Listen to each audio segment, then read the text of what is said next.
Shalom, saya akan melanjutkan pembacaan saya dari Injil Lukas pasal 12 ayat 1 sampai ayat yang ke-59. Lembaga Alkitab Indonesia memberikan judul Pengajaran Khusus bagi Murid-murid. Firman Tuhan, sementara itu beribu-ribu orang banyak telah berkerumun, sehingga mereka berdesak-desakan. Lalu Yesus mulai mengajar. Pertama-tama kepada murid-muridnya, katanya, waspadalah terhadap ragi, yaitu kemunafikan orang Farisi. Tidak ada sesuatu pun yang tertutup yang tidak akan dibuka, dan tidak ada sesuatu pun yang tersembunyi yang tidak akan diketahui. Karena itu, apa yang kamu katakan dalam gelap akan kedengaran dalam terang, dan apa yang kamu bisikan ke telinga di dalam kamar akan diberikan dari atap rumah. Aku berkata kepadamu, hai sahabat-sahabatku, janganlah kamu takut terhadap mereka yang dapat membunuh tubuh dan kemudian tidak dapat berbuat apa-apa lagi. Aku akan menunjukkan kepada kamu siapakah yang harus kamu takuti. Takutilah dia yang setelah membunuh mempunyai kuasa untuk melemparkan orang ke dalam neraka. Sesungguhnya aku berkata kepadamu, takutilah dia. Bukankah burung pipit dijual 5 ekor 2 duit? Sesungguhnya demikian tidak seorang pun daripadanya yang dilupakan Allah. Bahkan rambut kepalamu pun terhitung semuanya. Karena itu jangan takut, karena kamu lebih berharga daripada banyak burung pipit.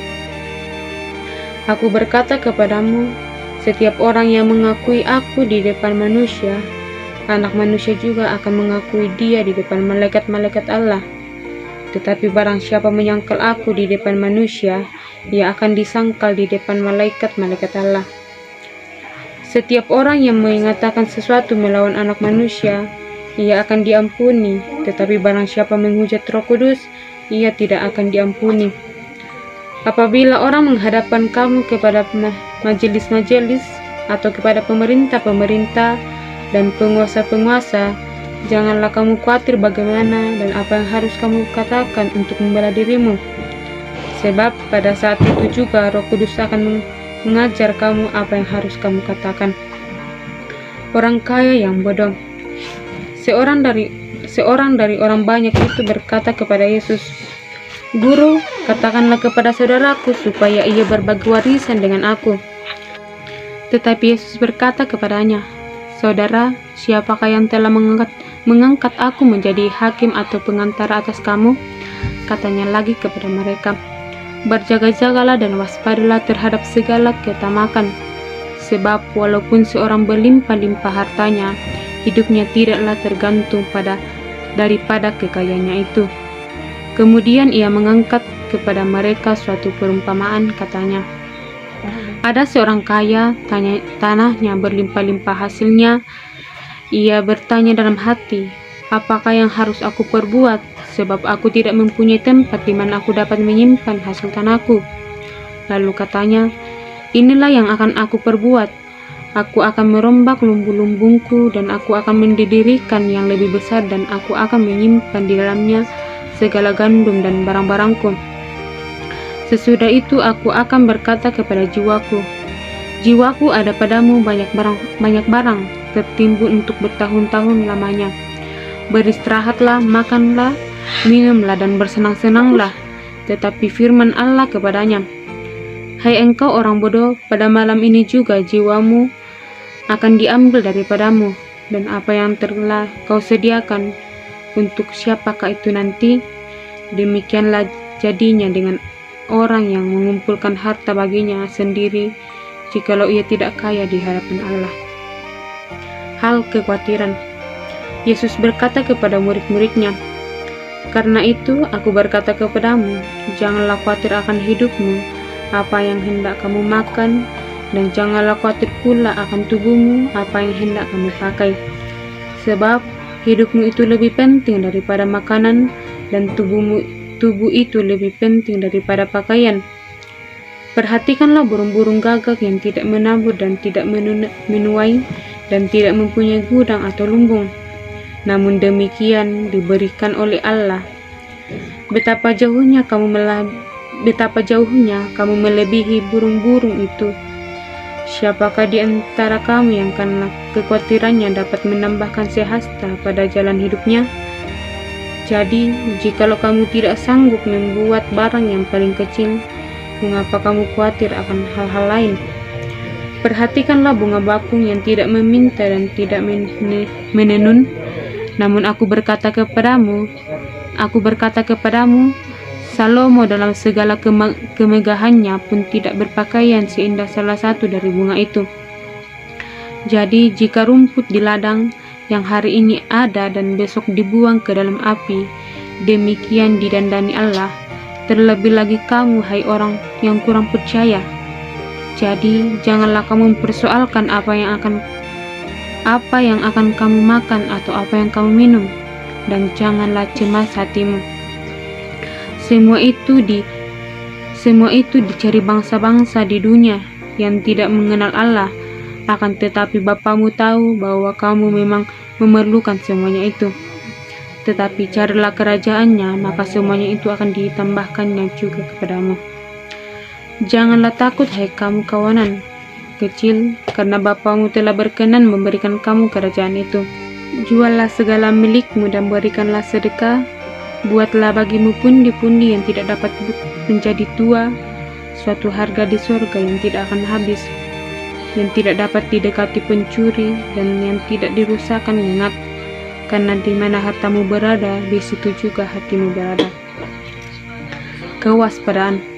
Hendaklah pinggangmu tetap berikat dan pelitamu tetap menyala, dan hendaklah kamu sama seperti orang-orang yang menanti-nantikan tuannya yang pulang dari perkawinan, supaya jika ia datang dan mengetuk pintu, segera dibuka pintu baginya. Berbahagialah hamba yang didapati tuannya melakukan tugasnya itu ketika tuannya itu datang.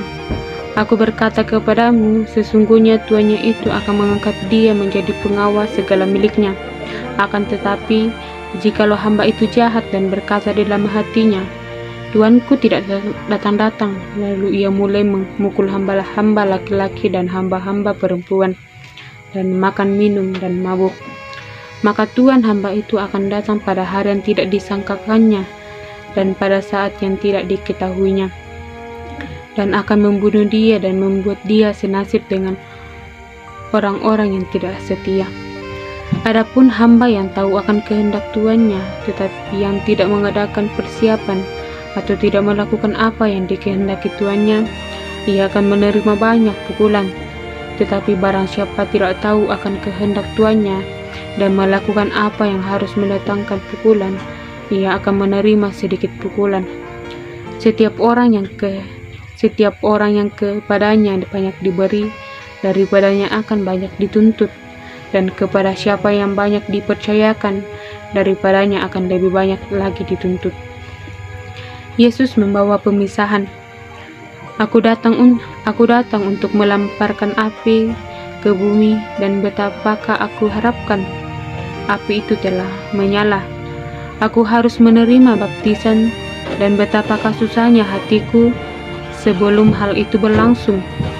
Kamu menyangka bahwa aku datang untuk membawa damai di atas bumi?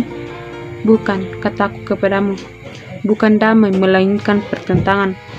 Karena mulai dari sekarang akan ada pertentangan antara 5 orang di dalam satu rumah, 3 melawan 2 dan 2 melawan 3. Mereka akan saling bertentangan, ayah melawan anaknya laki-laki, dan anak laki-laki melawan ayahnya, ibu melawan anaknya perempuan, dan anak perempuan melawan ibunya, ibu mertua melawan menantunya, dan perempuan dan menantu perempuan melawan ibu mertuanya. Menilai zaman. Yesus berkata pula kepada orang banyak, apabila kamu melihat awan naik di sebelah barat, segera kamu berkata, akan datang hujan, dan hal itu memang terjadi. Dan apabila kamu melihat angin selatan bertiup, kamu berkata, hari akan panas terik, dan hal itu memang terjadi. Hai orang-orang munafik, rupa bumi dan langit kamu tahu menilainya. Mengapakah kamu tidak dapat menilai zaman ini? Dan mengapakah engkau juga tidak memutuskan sendiri apa yang benar? Sebab jikalau engkau dengan lawanmu pergi menghadap pemerintah, berusahalah berdamai dengan dia selama di tengah jalan, supaya jangan engkau diseretnya kepada hakim, dan hakim menyerahkan engkau kepada pembantunya, dan pembantu itu melemparkan engkau ke dalam penjara. Aku berkata kepadamu, engkau tidak akan keluar dari sana sebelum engkau membayar hutangmu sampai lunas. Amin, firman Tuhan. Terima kasih.